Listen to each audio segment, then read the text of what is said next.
Longhorn Nation, Sooner fans, welcome to episode 163 of the Bevo Podcast, the only podcast exclusively dedicated to covering the greatest rivalry in college football, University of Oklahoma and the University of Texas. I'm here with my man Kevin Miller. I am John Whitson. Kevin, this show will essentially be a love fest to the University of Texas in their victory over Arizona State a couple of days ago. We will also break down the rest of the college football playoff and find out where we stand with two rounds. All right, now we can talk Texas, Arizona State. Okay, listen, I don't even know where you start with this game, Kevin. I turned the game on expecting just to watch the game. I told you about this. You and I texted this whole game, and we were stuck. I expected just to watch the game and just whatever happens, happens. I got so invested once Arizona State started making a comeback. I mean, Scadabo's over here, hung over. He's like Vanderbeek on Varsity Blues, throwing up on the sidelines, puking, rallying, coming back in, getting touchdowns, getting dragged across the goal line. I mean, it was fantastic. And then 4th and 13, and I am like, this is the chance. This is Arizona State's chance. Texas hasn't played anybody all year. That was like going through my head. This is the chance. And Arizona State inexplicably rushes 9 guys or something like that. I don't even know what they were thinking. That was more time than Quinn had all day. And it was probably Quinn Ewers' best throw ever as a University of Texas Longhorn. Am I right? It was absolutely the best play of his career. Yep. We had to have it, and he stepped up. Give the kid credit, right? We give him a lot of crap. Everybody does. Even I have, even though I've defended him for a long time, but I've given him crap for some of his performances over this season. And the season was on the line. That was it. You make this throw, or the season ends in disappointment, and he made the throw. And not only did he make that throw, he dominated the rest of the game in double overtime to get us down the field. One play. It's one more pass. I don't know if that's a very big statement. Dominated the rest of the game, Kevin. He had one more really good play. He did what he had to do. Really, on that play, real quick, and we're going to talk about Texas's offense. Okay, so I'm going to give Sark credit here, but then we got to talk about the rest of the offense. Okay, I don't want this to be like John's luck, sucking up on Sark. That particular play to Gunnar Helm, I love the play design. That reminded me. It reminded me of old school Lincoln Riley when he was really cooking to pull a tackle or a guard, whatever I think he pulled a tackle and to simulate a running play to give Gunnar Helm, right down the what am I trying to say? Just a straight shot. Yeah, just to kind of leak across the field. Yeah. I mean, it was just really well done. Arizona State didn't have a chance, dude. I always think. I think in addition to when you lose the toss in overtime, okay, in addition to potentially letting them see what they have to do, like Quinn knew he had to score a touchdown, it's also the quick turnaround, so you've just let them score, and now you have to turn around and play defense again. And not just in this game, but in a lot of games, you see where it's like boom, boom, and you're like, oh my God, it's a double whammy. You know what I mean? Yeah, you're still kind of reeling from allowing that first score. In some ways, you almost think, you know what? Just let us have the ball first again, because I don't even know. We need to take a break. Like our defense needs a breath, but they don't get that breath, especially coming off a 4th and 13 in an emotional, dramatic play like that. Okay, we've kind of buried the lead here. Was it targeting, Kevin? It could have been. Here's the thing, and it just confirms what you and I have been talking about for the last few years. No one really knows what targeting actually is. I think targeting is when you hit the receiver in the head. I think head-to-head contact. You hit the receiver head-to-head contact. Clearly, it isn't. I've seen since this game happened. I've seen multiple former officials come up and say, okay, well, it's targeting because of this. And I've heard people that are in the same position say it's not targeting because it doesn't meet one of these indicators, which is a launch, crown of the helmet, So this Okay. thing is all over the place. I'm surprised. Hold on. I'm surprised that they didn't call it. I'm very surprised that they didn't. But again, it just confirms what we've been saying. No one truly knows what targeting is. Okay, if that's Arizona State, they call it. I'm just going to tell you that right now. I'm sorry. It had you had the Longhorn helmet on there. They did not want to give Arizona State the game with a targeting call. That's number one. That's not a conspiracy theory. I'm not being funny. That is absolutely the They did not want to give give conspiracy theory. They did not want to give Arizona State the win on a targeting Yeah, call. but to say that's not a conspiracy theory, that is it's not a conspiracy theory when it's the truth. 100%. That's a conspiracy theory. That's number one. What are you talking about? I've just said it. Number one. Number two, you and I grew up, we always talk about like 80s and 90s basketball being tough, like the Knicks and the Pistons and the Pacers, just some really tough basketball teams that would just destroy you. Okay. That's nothing compared to like 80s and 90s football. No. Where it was just people were dying. People were dying, and the way we grew up, and I didn't play football. You played football. You could speak to this. Is a head up tackle, right? Face mask up, wrap up, meet him at the point of attack. I mean, it was a foreign tackle. What I saw in that play, as a 46-year-old fan of football, does not look like targeting to me. Yeah. The ball lands, he hits him. Can you imagine even 15 years ago what that hit would have looked like? It would have been, nobody would have blinked an eye. It just been a regular tackle. No. Now, that being said, though, Kevin, everything we've seen over the last 5 years, let's just use the last 5 years. Everything we've seen over the last 5 years, dude, it's helmet to helmet, man. They have thrown flags and kicked guys out of games for far less than what you saw Taffy do. You'd agree with that, right? Yeah, absolutely. Now, and I expected him to be kicked out of the game. Conversely, on the Quinn interception, which by the way was a bad interception. I don't even know why Texas is dialing that play up at that point. Like, it doesn't even make sense to me. We'll come back to that whole sequence there. But was that not? That looked like targeting to me too. Correct. Yes, it was a launch. He launched. Which, again, they talk about these one of four indicators. One of them, the first one is launching into a player. And that's exactly what happened. He was a defensive receiver coming down, trying to come down with the football. The defender left his feet, and his head snapped back. If you get hit in the chest, typically your head will go down. Then snap back. His just went straight back. Yeah. No target. Now, I was listening to Ted Lehman on the radio. He said that he expected it to be called. However, the contact occurred after the interception. Is that true? Could that have been the case? In that sequence, the Quinn's interception. I'm not sure. I haven't really seen many plays like that. Yeah, I thought. I don't know. Listen, we all trust Ted more than what I mean. But at the same time, it was like, man, normally if that's targeted, they're not letting them keep the ball in a bang play like that. Yeah. So anyway, okay, all right. Other talking points, real quick. We got to talk Scatterbo. Yeah, we have got to talk Cam Scatterbo. Okay, look, I gave you a number on whenever we did our preview episode. I don't even remember when that was. When we did our preview episode, I gave you a number of 139.5 rushing yards. And I said, if he goes over, does Arizona State win the game? And you said, I don't know. That's a pretty good indicator that it's going to be close. Yeah, they've got a good chance if he does that. They've got a great chance. He rushed for 143. Okay, He rushed for 143. However, he also had 99 yards receiving and threw a touchdown for 42 yards. Listen, and dude was hungover. Do you think he was hungover?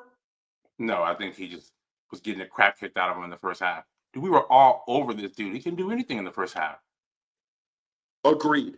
Whether he was hungover or not. Maybe I just want him to be hungover because I think it's badass. But I agree. The defense for Texas was in control of that first half. I felt like it took Arizona State some time to get their rhythm going. You were texting me, though, the entire first half. Time of possession, John. Time of possession. Time of possession. Arizona State started to wear down your defense, and that's when Scatterbo kind of took over. And as much punishment as you inflicted on him in the first half, he inflicted it on y'all in the second half. That dude was Absolutely agree. ran. Correct. Texas came out and scored so quick. But first of all, this game was just bizarre. Everything about it was crazy. And it was great to watch, especially as a neutral fan. It was a fun game to watch. You know, we come out, we get the 3 and out, or Scatterbo gets 10 yards on his first carry, right? We lose contain a little bit. He shows us, hey, this guy's actually quicker than we think. Then, we make him go 3 and out after that. They go to punt. We see the way they're aligned. We check into a punt block. We get instant pressure by Morris Blackwell, and he somehow does not block the punt. I don't know how he didn't block it. And he, runs into the kicker. It was 4th and 4, gives them a first down. So they go down, get a field goal. We get the ball back, and we go straight down the field. We hit the RPO to Matthew Golden, who was absolutely incredible this game. Takes it into the red zone. Next play, we hit DeAndre Moore on the wheel route, 7-0, just like that. They get the ball back, quick 3 and out, punt return, Silas Bolden, punt return touchdown. And just like that, it's 14-3. I thought it was over. Yeah. I didn't think Arizona State could respond 2 scores down that quick. And the problem was the defense was playing great. They're putting together drives. They had a good game plan. They were taking little short passes. But, man, they were just having long drives, and then our offense wasn't doing anything after that. We couldn't run the ball. They did a really good job. That's another note I have real quick. 53 yards rushing. That's inexcusable. That's not getting it done against Ohio State. I'll tell you that. No, right I mean we were fortunate to get it done against Arizona State. We're running the ball like that. We're a team that requires balance typically in order to be successful, right? Our whole offense is based off running the football. Was ASU doing something tactically, or was it you, or was it not having Cam Williams? Like what was the deficit in the run game? It was, the offensive line did not play well. What they do is they rely on quickness and getting to areas. Texas runs what's called a zone blocking scheme. And when you do that, basically it's what they call landmarks. So the offensive line is basically trying to get to a certain spot.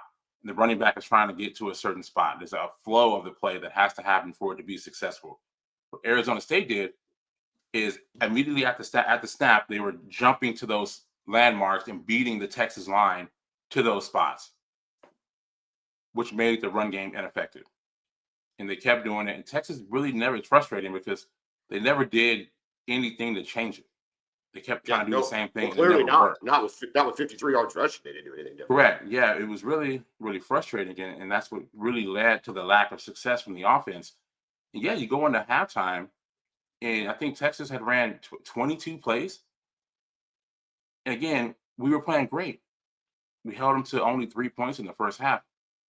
But I could see what was going to happen, right? This is a good offense. Their quarterback, who I was incredibly impressed by, this dude is really hard to bring down. Yeah, we got so much pressure on him. I mean, it seems like every play he dropped back to pass, we were in his face, and he was able to elude the rush and step up. Really good athlete, really good pocket presence and awareness. So I was really impressed by him. So again, the way our defense was using so much energy to stop Scatterbo and chasing after their quarterback the whole game, I knew it. I was telling you, 17-3, I did not feel good about it at all. I felt like they were controlling the tempo of the game. The only thing we were controlling was the score. You remember the Super Bowl with the Patriots and the Falcons? Yeah, sure. And the Falcons are up 28-3. In that game, I remember I was watching with my brother-in-law. I told him, okay, this is a blowout. The score is. But I showed him the time of possession. New England is dominating. If this continues, Atlanta's defense is going to wear out, and New England's going to be able to do whatever they want. And that's exactly what happened to Texas in the second half. When you play against a guy like that, who is already really hard to tackle, really strong, eventually, if you're on the field, they had 97 plays, John. Yeah. And that's not 97 like an old school Oklahoma high tempo snap at every 10 seconds kind of offense. That was Yeah. in the flow of their game. They had 97 plays. Correct. And again, so a guy like Scatterboo becomes very hard to tackle after all those plays of being out there. So, and give him credit, right? We were hitting him so hard. He was getting sick on the sidelines, but he just stuck with it. He stuck with it. And then in that third quarter, Texas offense is just horrible in the third quarter historically this season. I don't understand why, but we've seen it throughout several games this year. And they made the plays and got back into the football game. Okay, we haven't even talked about this. Speaking of horrible, Bert Auburn. Good Lord, man. Dude. What's going on with that kid? And man, that is listen, I don't know which is more concerning. I'll let you speak to it as a Texas fan. But is it your inability to make simple field goals in a dome? Or is it your running game? What concerns you more going into Ohio State? Because those field goals, that I don't even know. That one he missed. It's Bert Auburn, man. The one he hit the upright on was a bad kick. That was just a bad Correct. kick. I mean, look, and for all the crap we give Quinn Ewers twice, he got us in position to take the lead and then to win the game with no time left. 38 yards, like you said, in a dome. The running game we've seen the running game be great this year. I've seen it be great. Bert Auburn has not been great all year. Yeah, he just hasn't. It wasn't good, honestly, man. I don't know. They've got the other kicker, Will Stone, who is their kickoff specialist. I think they need to have these guys compete and practice and see who's going to be the kicker for Ohio State, because right now there's zero belief in Bert Auburn, and it looks like he has zero belief in himself. So it's pretty scary going forward. As an Oklahoma fan, I have to interject some Oklahoma talk since this is an OU Texas podcast. It's frustrating to see a team like Arizona State compete at this level with Texas. Right? Listen, yeah. Because it's like this is Arizona State's a joke of a college football program. They always have been. I mean, the last time they were any good was the guy on the sideline, Jake the Snake Plummer, cheering for him. Shout out to Jake Plummer, by the way. Listen, dude, you don't think I was invested in Jake the Snake on the sideline? Sometimes they show sideline stuff, and you're like, "Oh God, stop!" No, not that. Give me more of him. Anyway, he's fired up too. He wanted to go out there. He wanted to put a helmet on and go out there. That was my senior year. Was Jake the Snake Plummer going to the Rose Bowl? Okay, 96, the 97 Rose Bowl. The 96 season. Oh, of course. So I remember. I remember very well. And but anyway, that's the last time Arizona State was wearing the flip, right? And so for Oklahoma fan to get to watch them get to compete, to even have the chance, you're sitting there going, well, it's the Big 12 and blah, blah, blah. And so you got a little try to justification in your brain. But then you see them play the game and you're like, oh, Oklahoma doesn't have that on offense. They don't have that toughness. Correct. Well, first of all, very few have Scatterbo. But even outside of Scatterbo, it was just like you said, the ability to move the ball in Texas. Texas has got a very good defense, like a very good defense. Maybe second only behind Ohio State in overall defense. Is that right? Yes, that's right. And Arizona State, to your point, controlled the tempo, got the plays, got the spots they wanted to get to, put themselves in a position to beat a really good Texas team after being down 17-3. Let's not forget that. It's not like they got out to a lead and hung on. No, they came back. They're down 24-8 in the fourth quarter. Yes. 24-8 in the fourth quarter. Kenny Dillingham, first of all. Oh. The best coaches in this game were Arizona State. They completely outcoached Texas. And I want to give them credit because unlike what we saw from Indiana, even from Boise State, right? They were like, we're trying to win the game. Yes. Indiana looked like they were trying not to get embarrassed. No. They showed up to win the game. They called a fake punt in their own 20, which I don't know what's going on with Texas special teams, getting beat by fake punts deep in their own territory. And 2 of the last 3 games. And they got to fix. Somebody's seeing something on tape. There's something on tape. Yeah. And correct. Yeah. I mean, to be fair, you did return a punt. You did return a punt for a touchdown, though. Yeah, so correct. Now it's just unbalanced. So, yeah, exactly. We had the ups and downs big time. But yeah, I think Kenny Dillingham. I don't know how long he's going to be at Arizona State. I'll take him at OU. Yeah, why wouldn't you? Right? The way I'll that take him team at OU. competed. Yeah, I'd take him at OU. yeah, I would. and his offense. I mean, obviously Scatterboo, but I was just so impressed by the quarterback. Him dancing around literally kept him in the game. The way we were getting pressure on him, if we got him to the ground with as much as we probably, Oh, from yeah. an analytical standpoint, should have, if not for his elusiveness in the pocket in that first half, we probably are up by 4 scores at halftime. Give me That's how much pressure we were getting on him. I'm trying to think of a comparison. Levitt, right? I'm trying to think of a comparison. Just kind of running around like that. I can't think of anybody right now. Nobody on Oklahoma's It's hard. history comes to mind. Here's Baker was really hard to bring down when you get pressure on him. Yeah. He didn't have that kind of elite quickness, but he was able to sidestep and step up, and it just kind of reminded me of those frustrating days when we dialed up the perfect blitz. Cole McCoy always felt like that to me. Yeah, he was hard. He was always hard to bring down. Maybe that's not a great comparison though. Maybe it'll come to me. Okay, let's transition into the other games, and we'll come back to Texas. But let's use this as a transition because I'm anxious to get your thoughts on this. Scatterbo and what he did, and how he looked, and how he competed versus Ashton Genty against Penn State. Penn State wins 31-14. Did it look stark? Did it look as stark a difference to you as it did to me? Yeah, it did. It did. Now, in the first half, it looked very similar, right? What we saw from Scatterboo was just like, okay, they're just completely overmatched. And I just wonder. Look, I'm a fan. I'm a Scatterboo fan. I'm a Scatterboo guy. But I'm curious to see, if we'd have got anything offensively in the second quarter and in the third quarter, if he would have gotten as loose as he ended up doing, But you got to give him credit for just sticking with it. Yeah, for as far as Penn State and Boise State goes with Ashton Genty, complete overmatch. Yeah, he never could get going. He just never could get going, and they were just really never in it.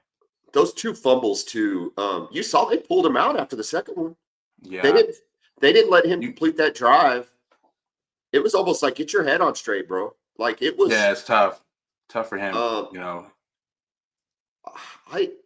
It sucked because we talked about this, that I hadn't really watched a Boise State game, so I really wanted to see this guy perform.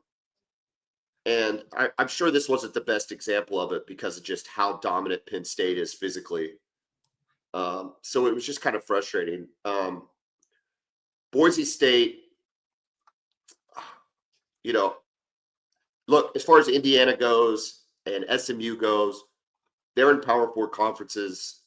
They play the teams that are on their schedule. I think they deserve to be in the playoff. Boise State, they might have deserved to be in the playoff. There's just no way you can, in the future, justify giving them a bye. Correct. Yeah. It's the seeding that's going to happen. They're just not going to. And I expect it to next year. They're not going to have. They just don't have the talent gap. The talent gap is just too big. It's too big. Penn State, I still don't know how good Penn State is, except for the fact that when they play these teams, they roll. Yeah. Well, I can tell you, they can win the Natty, man. It's right there in front of them. I think don't you think they're very similar to Penn State, to Notre Dame? Very. Yeah, which is why, and we'll get to it, but that's why the line is what it is. What is the line? I didn't even 1.5. To Penn State or to Notre Dame? To Notre Dame. As a favorite? Yeah, Notre Dame's a favorite. All right, that's that game. Let's talk about this next game, and then we'll spend a little time on the last one. Ohio State, Oregon. Good Lord, Kevin. Oregon ran into an absolute buzzsaw. This reminded me of Oklahoma, USC, 2004. Yeah. It reminded me of comparison. Oklahoma, LSU in the Peach Bowl. I mean, it was just a buzzsaw, and there was nothing Oregon was going to be able to do about it. Dylan Gabriel had no time. And in addition to having no time, he had nobody open. I talked about it in the preview. If James can run the ball, they're going to have a chance. He couldn't run the ball. And then Jeremiah Smith, my good Lord, talk about the best athlete on the field doing what he had to do. He was the best athlete on the field, on a field of athletes. And Big time athletes. He was the best. He'd go number one in the draft right now after that. Yeah, put him in the league right now. Put him in the league right now. Cow. Listen, you don't want any. He's like if Adrian Peterson was a wide receiver. Yes, that's the best. Adrian a true freshman. Yeah. Look, we both like Ryan Williams. Yeah, he's great. Out of Alabama. The physicality that Jeremiah Smith plays with, it's on a different level. He's 6'3", 225. I mean, he's like he's a prime TO from a size standpoint. Dude, Texas. Look, you're in the playoffs, right? So you're going to have to play a good team whenever. But this isn't the team you want to play right now. They're hot, and going into that Tennessee game, I guess it just seems like losing that Michigan game the way they did was almost like the best thing for them, right? Yeah. They just like, what are we doing? We talked about their just horrendous game plan that they had. And yeah, I think they just woke them up and said, what are we doing? We've got the best roster in college football. We've got 5-star athletes all over at the skill positions. Give them the ball. And that's what they've been doing. This is what they've been doing. No need to overthink this. So this doesn't really have anything to do with this game or the playoff, but there's rumors that Quinn is going to come back for another team and get paid. I've heard that. The biggest rumor being out of Miami, like a $6 million 1-year rental. If he goes to Ohio State, he wins a national championship with that roster. Probably. I mean, Will Howard is if they can win one with Will Howard. That's my point. Because look, I don't think if he goes to Miami that he turns Miami into anything more than they were this year. No, I don't think so. He's not Cam Ward, right? That's not Quinn Ewers' skill set. Wizard. Yeah. But Quinn Ewers' skill set is a little bit better Will Howard. Yeah. Yeah, I'd take Quinn over Will Howard easily. Yeah. With those okay, regardless of what happens this year, win or lose national championship, are you ready for Arch? Yes. Go ahead. Turn the page. Yeah. Yeah. I want to see Quinn go to the NFL, though. I don't want to see him go anywhere else. Yeah, but dude, you get $6 million? I know. Yeah, I know. I don't know. I don't. It's fascinating. Okay. It is. Well, Dylan Gabriel. Shout out to Dylan Gabriel. Great career. Great career. Just ran into a buzzsaw. There was just nothing. Yeah, I mean, Oregon minus 23 yards rushing. Minus 23 yards rushing in that game. That's insane. Yeah. I mean, it's just that's Ohio State was 500 yards of offense. Think about the concern level now for Texas at this point. You rushed for 53 against Arizona State. Yeah. Mm-hmm. Oregon, hey man, who is not Arizona State, had negative 23 yards rushing. Yeah. With a mobile quarterback. With a quarterback who's more mobile than Quinn. Oh, yeah. By far. So. Yeah. The matchup does not look good. What's the line on that game? For Texas. -6. Ohio State -6. Wow. It's the first time that Texas has been a betting underdog since the Alabama game in Tuscaloosa last season. Okay. In the final game, this game got moved a day because of the tragedy in New Orleans, which I think everybody roundly agrees was the right thing to do. Got to secure that city and make sure everybody's safe. It was kind of weird having a game at 3:00 in the afternoon on January 2nd. But that's okay. Sometimes you got to do what you got to do. Notre Dame. I say this a lot. We talked about this, but we talked about in the past Notre Dame's inability to match up physically with SEC teams. That when they get into these playoff games, and they get into these situations, big games, you see a talent deficit, especially in terms of physicality. That was absent in this game. Notre Dame was Completely. absolutely as physical as Georgia, and that's Georgia. So that's number one. Number two, the watching Marcus Freeman troll Kirby Smart all game was probably the most enjoyable thing I've seen this college football playoff season. Yeah, it was great, and the fact that you know, Kirby's always whining and complaining about Oh, something, and there was nothing for him to complain about this time. You just got smacked, man. you didn't see him complaining? You didn't see him I mean, complaining he's about complaining, but after the game, like you see nothing. him, You, you you see him nothing to griping really about pay the attention to. Oh, about okay, the first the fake punt sequence. so first of all, I love the fourth test. So It was great. like 8 minutes to go in the fourth quarter. Uh it's like 4th and 1, and they're like on their own 20, and there's a timeout, and then they send out their punt team, and then they sub the whole punt team, bring on their offense. Kirby has to sub his whole defense, and then they get an offsides call. It was awesome. I loved every second of it. I wish you could. As an OU fan, again, look, dude, there isn't a scenario this past year where we could have gotten all 11 guys off the field without a penalty.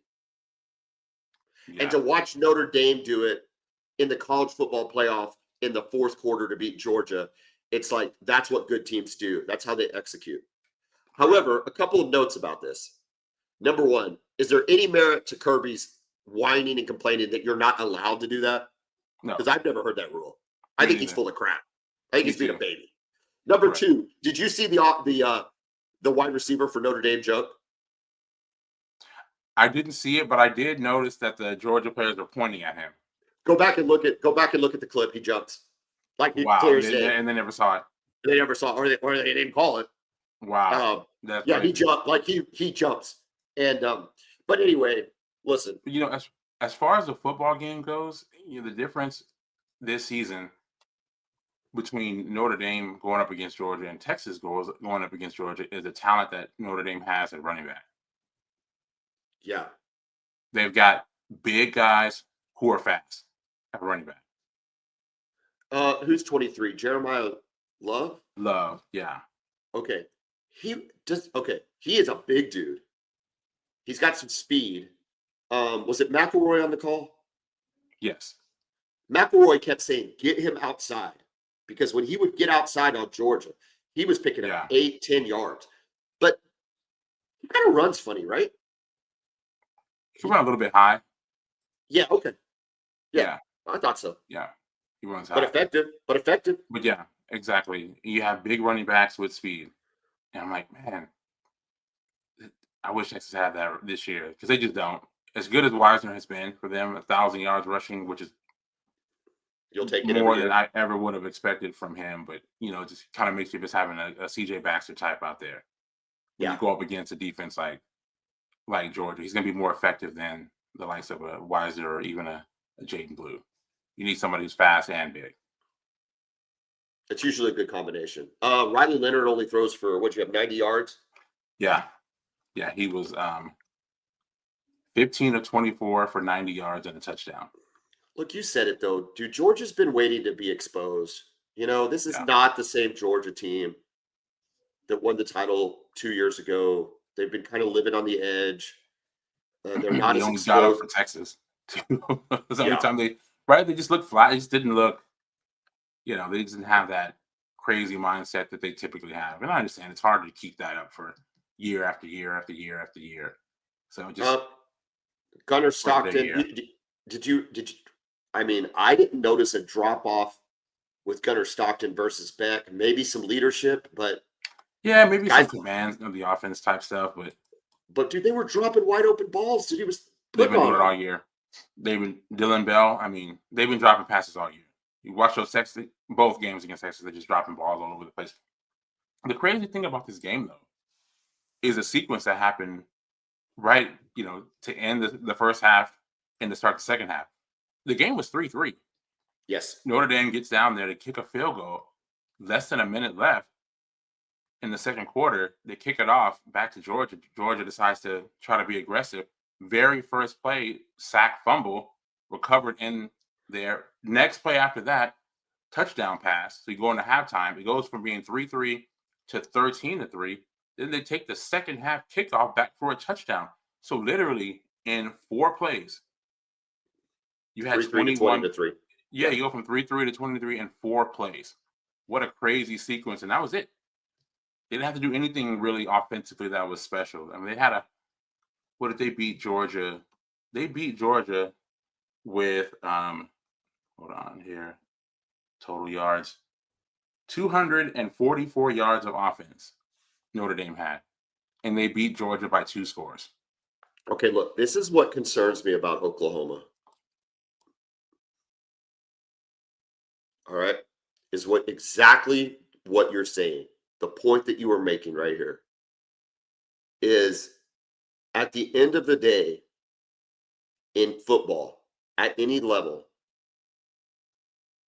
the bigger, stronger, faster team wins. You do not have to have it. You do not have to have an offense that just blows people away, because any of those air raid offenses would have gotten destroyed by Notre Dame or Georgia on last night. Yeah. Because they would have gotten to the quarterback and they would have blown him up. Notre Dame beat Georgia physically. They physically beat Georgia. Yeah. You got to line up and go toe-to-toe with them. You have to. Yeah, you got to beat a bully up. And Texas is going to have to do it against Ohio State. Yeah. Sark can't scheme good enough. And that's Sark. Can't scheme good enough to outweigh the fact that you have to beat Ohio State physically to win the game. Right. Correct. And the problem is, it might help you get through a regular season. It's not what we've seen here. 1, 2, 3, 4. These are the 4 most physical teams. The 4 most physical teams. Oregon was not the most physical team against Ohio. It just wasn't even close. No, and we talked about them, Oregon, with their inability to stop the run.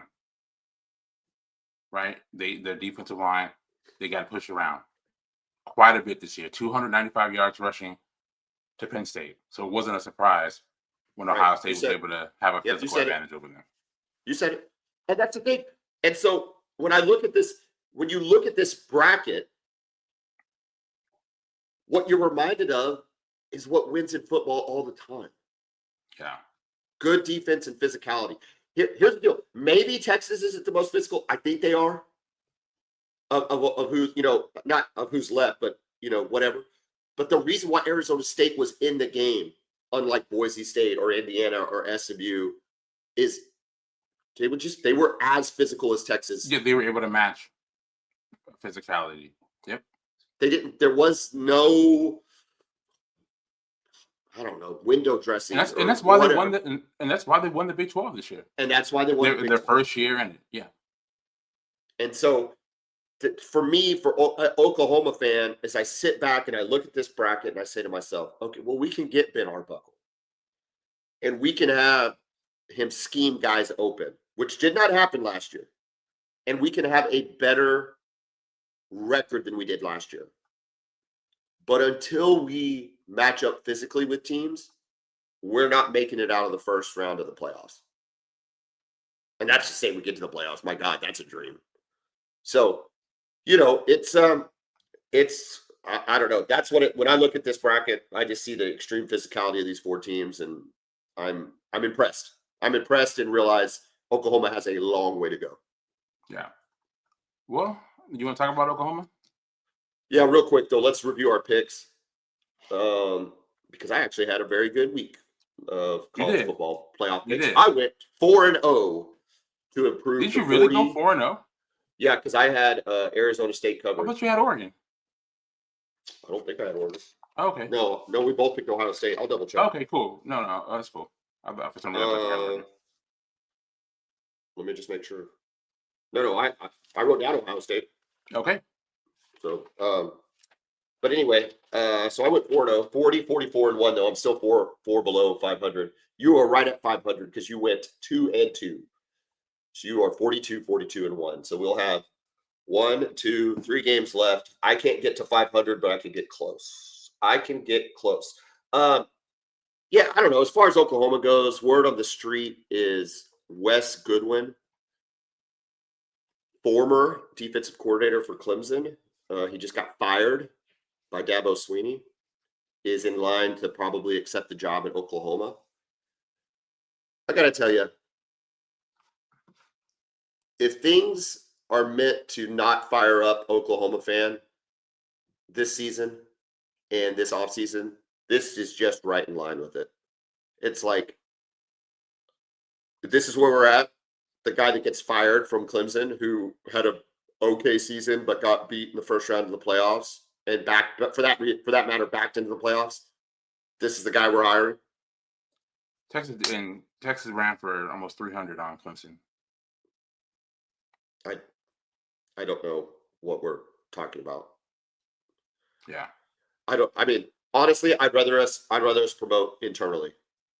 I'd rather us just do Brandon Hall or Javelai or whatever. I mean, if we're going to make a lazy hire, if we're going to make a comfort hire, let's just keep it in the building, because the building knows what the pressure that's on them right now is. Yeah. And, I get it. Brent Venables he wants to hire somebody that knows the system. He wants to hire somebody that can handle the administrative part of being a defensive coordinator while he still calls the defense. I mean, the logic is there, but the perception and what we've seen with other hires, I mean, it's like when he brought Ted Roof in. I mean, Ted Roof, he wasn't very good, and he just got fired at UCF. It feels a lot like that hire, which wasn't very good. So I'm trying to find reasons to believe in what BV's doing. I'm trying to be Mr. Positivity when I can. But man, dude, they just keep throwing stuff at me that's just like eye roll and sigh. And this is just another one. If this ends up being the case, it's just another one of those decisions amongst the other decisions of offering and signing every possible FCS player that we can out of the portal. Yeah. Like, I am okay with some FCS, but it's like, my God, how many times can we go to Kennesaw? Like, how many guys can we go get?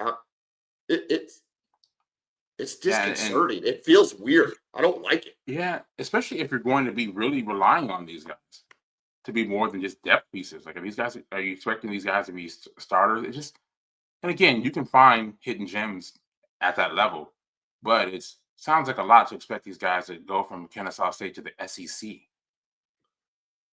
It's not like we're playing in the Big 12. We saw it with Bowers Sharp, and it didn't go well.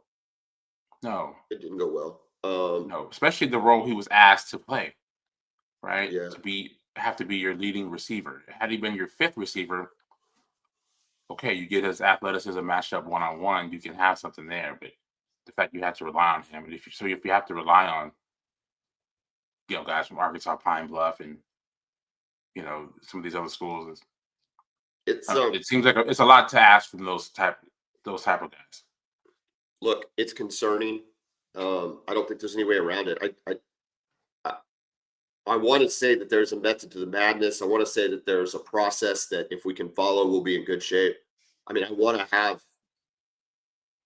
hope in what Brent Venables is doing as an OU fan and everything. But I just talked about the biggest, strongest, toughest teams are in the Final Four. That's not us if we're getting guys out of Kennesaw State.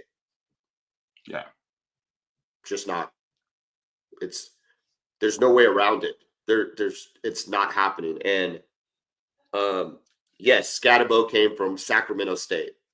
Okay, well, none of these guys are Cam Scatabo. So stop making that reference. Stop trying to make me feel better about signing guys at Kennesaw State. They're not Cam Scatabo.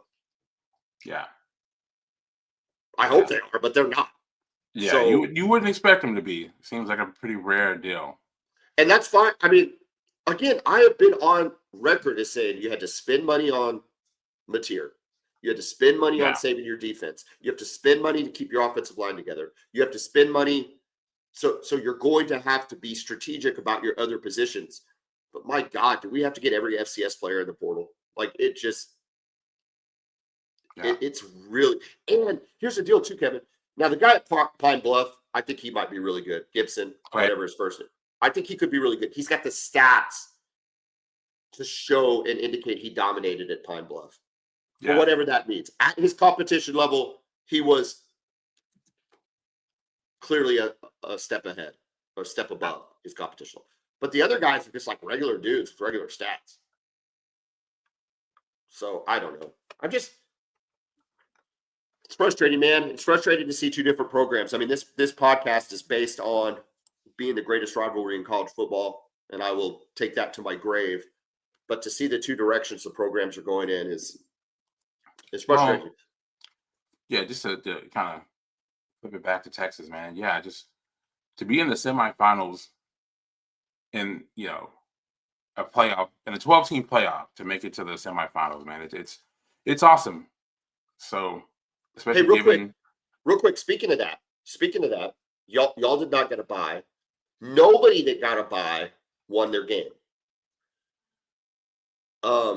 Is that a function of the wrong teams got byes, or is that a function of the other teams got to play and get some kinks worked out and have some momentum going into the quarterfinal games? Well, we've been talking about this for more than half of the season. I told you I wanted the 5 seed. You did. More than having a bye. Yeah, I feel like to host a home game in college football, a home playoff game, it's just really hard for another team to come into your stadium, especially a non-conference team, to come in there with limited time to prepare and to get a win there. That's why I felt so good about that. And yeah, you feel like you're in a rhythm. That's a long time to be off for a team like Georgia or Boise State to play your last game the first week of December. So almost a month off, where the other team had maybe a week or so. So yeah, I felt like we were in a rhythm, and even that's why we were able to get off to a quick start against Arizona State. Now our offense faltered and allowed them to kind of get back in the game, but I think we saw that from those bye teams kind of being just a little bit stuck in the mud for a while the other teams were just kind of naturally in a rhythm. I listen. It's gonna be really fascinating going forward to watch what changes they make and what changes conference presidents want them to make. Yeah, because I mean, I was in the other camp. I was in the camp of you do not want to have to play another game, right? You want the chances of injury, the chances of getting beat. Like, yes, I grant you, it's harder to go to Texas and win in Texas in a playoff environment. That's going to be hard, but there's still a chance you get beat. But clearly there wasn't a chance because nobody got beat, and then all those teams then turn around and won again. I think the argument can be made that Boise State and Arizona State probably didn't need the byes. Yeah, and I think it's so long. It just becomes so long that you're off. It's not like the NFL where you have 1 week off and then you play the next week. I think they need to tighten the window. I think you still give them the bye, but you got to figure out a way to tighten the window. Correct. It's too long to have off. Make January 1st, back everything up, and make January 1st the semifinals. I think that sounds great. Back everything up and make them the semifinals, because you're right. It's the bye was detrimental. It was detrimental to rhythm and prep, and it's a lot of space. All right, Kevin, we're gonna have a full preview episode on the college football semifinals next week. Texas, Ohio State, Penn State, Notre Dame. It should be really. I mean, as a college football fan, there's been a lot of things weird about this playoff, and then there was weird stuff with the tragedy in New Orleans, and there's just a lot outside of all of that, though. It's just been a heck of watching these playoffs have been fantastic, dude. These playoff games were great. They were great.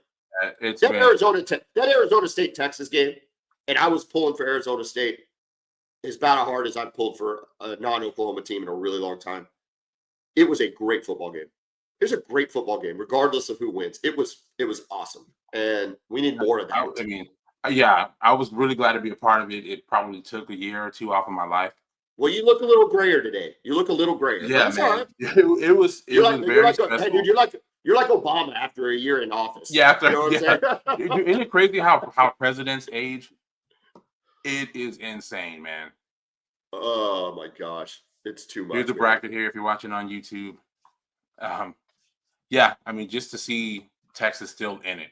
Again, this Ohio State, it's a tough matchup.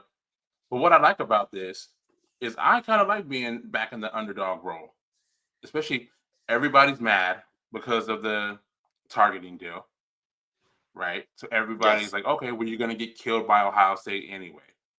And I like hearing that. So, I mean, hopefully we come out with a bit of a chip Look, on our dude, shoulder. Ohio State lost to Michigan.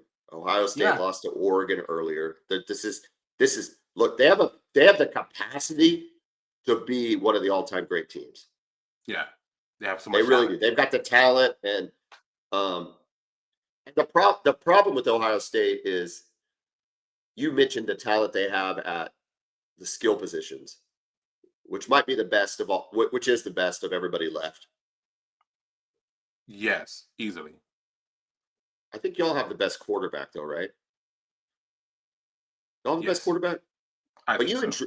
Quinn and Drew Aller are kind of the same player to me. There's some similarities there. I can see Drew Aller making a 4th and 13 play, just as well as throwing in a dumb interception. Yeah, and guess what? Drew Allen's still going to go get drafted. Whenever he comes out, he's still going to get drafted in the first round.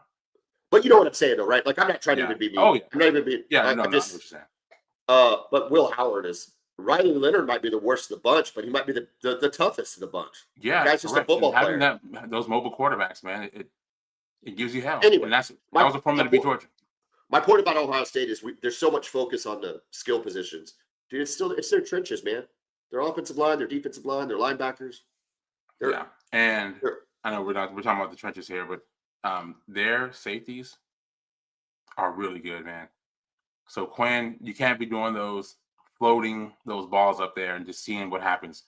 Because I can tell you, if you do that against Ohio State, they're getting intercepted. They've got two. They've got two guys back there. He loves to throw the ball. Yeah, Lathan Ransom, former 5-star, and Caleb Downs, who is already one of the best safeties in the country, transfer from Alabama. And remember, Ohio State, remember Jim Knowles, who was the coordinator at Oklahoma State when Quinn had the worst game of his career. Yep. It was his defense that forced that on him. They run the 3 safety look that he pretty much, he helped bring in at Oklahoma State. And the thing is, they're running it with 5-star guys now. So we'll see. I'm curious to see what Sark schemes up. Texas, we got to run the ball. We need to run the ball like we ran it against Clemson to just give ourselves a chance here. So I'm excited about it. It's a great opportunity. National championships on the line. Everybody's still in this thing. You can make a legit argument for all 4 teams, even Penn State, as much as we like to make fun of them and how they handle big games. They got as good a chance of anyone. Real quick, just a quick note. Tomorrow, what's today? Today's Friday. My days are all thrown off because of the holidays. Oklahoma takes on Alabama in basketball, a 5 versus 12 matchup. We will see how legit Oklahoma is. Where's this game at? In Tuscaloosa. Okay. In Tuscaloosa. Hold on. I'm trying to find who y'all have. Sorry. I meant to have it pulled up. No, fine. Why can't I find the SEC? Texas A&M. Texas. Oh, really? Right off the bat? Yeah, right off the bat. College Station. They're ranked 13. I can tell you a basketball game I won't be watching. How about that? What's that? Texas A&M. I could care less. I hope it's on ESPN Plus. Could be. Yeah. Those two teams sound like the least. That's the least wanting to watch a sporting event that I can imagine. I think it's not I football. could name 5,000 other sporting events that I would rather watch than A&M and Texas play basketball against each other. Fair enough. It's fine. But guess what? They're not as bad as Vic Schaefer. Kevin, have a great rest of your week. Great weekend. We'll get together to preview the college football playoff. Boomer! Welcome.